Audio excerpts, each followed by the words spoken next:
ಬಾಗಲಕೋಟೆ ಪಟ್ಟಣದ 4 ವಾರ್ಡ್ಗಳು, ಆಗ 10 ವಾರ್ಡ್ಗಳಲ್ಲಿ 2330, ಈಗ ಒಟ್ಟು 25,867 ಕಟ್ಟಡಗಳನ್ನು ಸ್ವಾಧೀನಪಡಿಸಿಕೊಳ್ಳಬೇಕಾಗಿದೆ.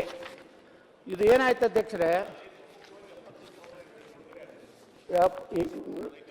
ರೈತರ ಮುಳುಗಡೆ 75,000.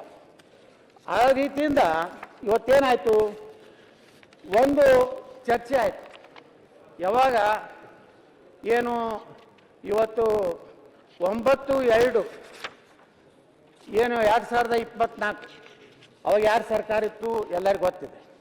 ಅವಾಗ ಏನು ಮಾಡ್ತಾರೆ ಅಧ್ಯಕ್ಷರೇ, ನಿನ್ನೆ ಅದನ್ನು ಸರಿ ಮಾಡ್ಕೊಂಡಿದ್ದಾರೆ.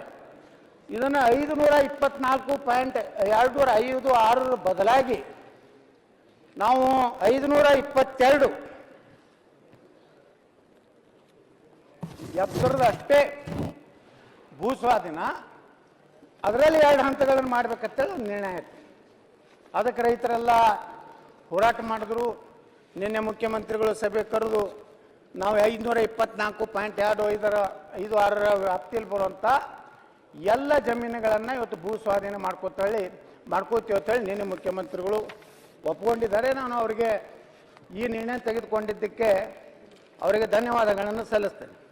ಇವತ್ತು ಅಧ್ಯಕ್ಷರೇ, ಅಲ್ಲಿ ಯಾರು ಮಾಡಿದ್ದು ಇಲ್ಲೇ ಐತಿ ರೀ, ನಿಮ್ಮ ಸರ್ಕಾರ ಮಾಡಿದ್ದು.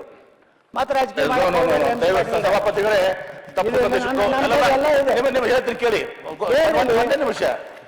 ಸನ್ಮಾನ್ಯ ಸಭಾಪತಿಗಳೇ ದಾಖಲೆ 31/5/2023 ಬೊಮ್ಮಾಯಿ ಇರಿದ್ದಾಗ 524.256 ಭೂ ಸ್ವಾಧೀನ ಮಾಡ್ಕೊಳ್ಳಿ ಸಬ್ ಕಮಿಟಿಯಲ್ಲಿ ಈ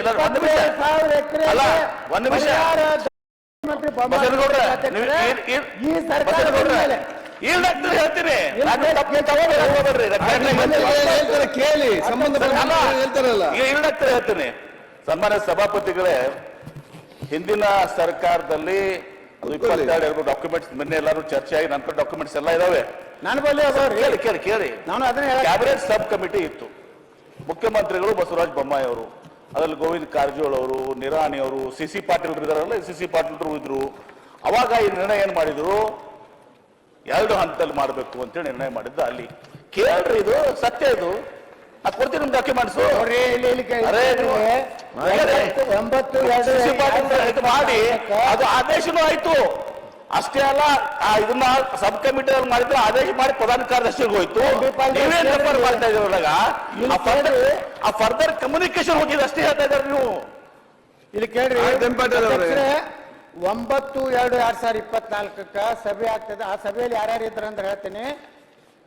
ಸಿದ್ದರಾಮಯ್ಯನವರು, DK ಶಿವಕುಮಾರ್, ರಾಕೇಶ್ ಸಿಂಗ್, ಅತೀಕ್, ಕೃಷ್ಣಮೂರ್ತಿ ಕುಲಕರ್ಣಿ, ಜಯಪ್ರಕಾಶ್, ರಾಮ್ ಪ್ರಸಾದ್, ಸಂಕ್ರೇಗೌಡ, ರಾಜೇಶ್ ಅಂಬೈನಭಾವಿ, ಮೊಹಮ್ಮದ್ ಮೊಹಸಿನ್.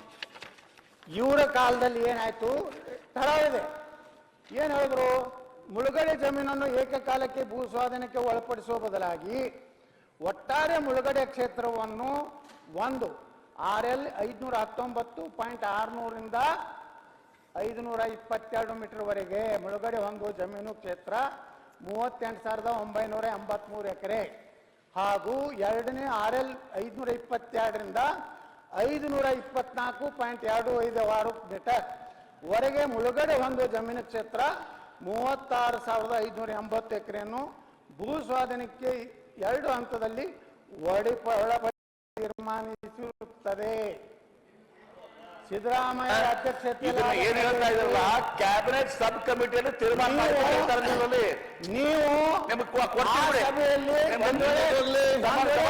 ಉತ್ತರದಲ್ಲಿ ಕೊಡ್ತೀವಿದ್ರಲ್ಲ MP ಪಾಟೀಲ್, ಒಂದು ವೇಳೆ ಆ ಕ್ಯಾಬಿನೆಟ್ ನಿರ್ಣಯನ ಹೇಳ್ತಾ ಇದ್ರಿ. ಈಗ ಅವಾಗ ಮಾಡಿದ್ರೆ ತಪ್ಪಿದೆ. ನಾವು 524.25 ಮಾಡ್ತೀವಿ. ಈಗ ನಮ್ಮ ಒಂದು ಈಗ ನಿನ್ನೆ ನೀವು ಬರ್ಲಿಲ್ಲ ಮೀಟಿಂಗ್, ಸಭಾಪತಿಗಳು ಮೀಟಿಂಗ್ ಮಾಡಿ ಎಲ್ಲಾ ಕಡೆಯ ಶಾಸಕರ ಮೀಟಿಂಗ್ ಕರೆದು ನಿರ್ಣಯ ಮಾಡಿ ಒಂದೇ ಹಂತದಲ್ಲಿ ಮಾಡ್ತೀವಿ ಅಂತ ಹೇಳಿದೀವಿ. ಅಧ್ಯಕ್ಷರೇ, ಈ ನಿರ್ಣಯ ಯಾಕೆ ತಗೊಳಿಕ್ ಆಗಲಿಲ್ಲ ಅಂದ್ರ ಇವತ್ತು ಉತ್ತರ ಕರ್ನಾಟಕದವ್ರು ನೀರಾವರಿ ಸಚಿವ ರಾಷ್ಟ್ರೀಯ ಯೋಜನೆ ಮಾಡೋಣ. ಇವತ್ತು ಉತ್ತರ ಕರ್ನಾಟಕದ ಸಚಿವರು ಇದ್ರೆ ನಮಗೆ ನ್ಯಾಯ ಸಿಕ್ತಿತ್ತು. ಇವತ್ತು ಏನು ಇದ್ರವ್ರು ಮಾಡ್ಯಾರ, ಅವ್ರ ಕಾಲದಾಗ ಎಷ್ಟು ಮಾಡ್ಬೇಕು ಅಂತ ಮಾಡ್ಯಾರ.